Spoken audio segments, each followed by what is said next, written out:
Amir Al-Haider and Anastasia Shebek are struggling to recover from the violence inflicted on their bodies and their souls. They fled Belarus to a safer place in Europe to avoid arrest and now to recount the terrifying events.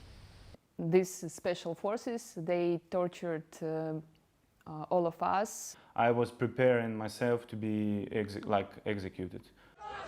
The couple's horror story began the night of August the 11th.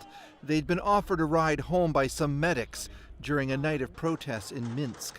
But they stopped the car when they saw people lying face down, with police standing over them. They threw a light grenade underneath our car. They commanded to go out of the car and lay on the ground, and they used a weapon like a gun, like a shotgun, a long one, and they put it in front of my face. Both were already supporters of the protest movement that's trying to sweep President Alexander Lukashenko from power. But they claim they were peaceful and didn't deserve what came next. I was beaten nearly 10 times, maybe more. I was beaten at the time of detention. I was beaten during the transportation from one point to another. Amir's injuries are hard to look at, but important to see. Many of us were sitting along the prison's wall, and they were beating us. So I received maybe 3 or 4 blows at that time.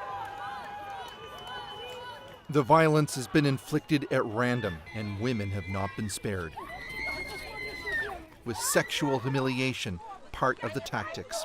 Anastasia says she was stripped naked and subjected to a humiliating cavity search.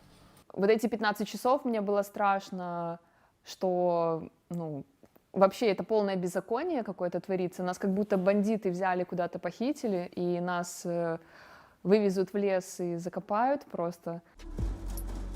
This video, put together by Human Rights Watch, was part of a report released by the group this week, which confirms Lukashenko's forces are responsible for what it called a systemic pattern of torture.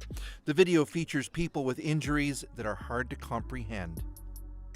Belarus's authorities claim such stories are lies.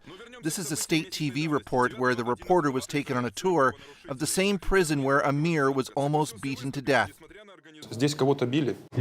Was someone beaten here, he asks. No, no one was beaten, said the policeman. They brought people in, put them in a cell, and that's it. The report went on to show the reportedly tasty food and comfortable beds for prisoners. There was no bullying or torture here, insisted the deputy chief. That's not fooling anyone inside or outside Belarus. The couple say they will not return to their home until after Lukashenko is gone, as they struggle with the aftermath of their ordeal. Я видела людей, которые стоят с белыми цветами и в белых одеждах, и я не могла вообще на них смотреть, меня слезы душили. Потом громкие звуки, какие-то фейерверки, они просто пугают очень сильно. Или люди бегут, и ты просто хочешь сжаться. Lukashenko met with Russia's Vladimir Putin this week and vowed there would be no compromise with opponents. But Amir says the ground has already started to shift.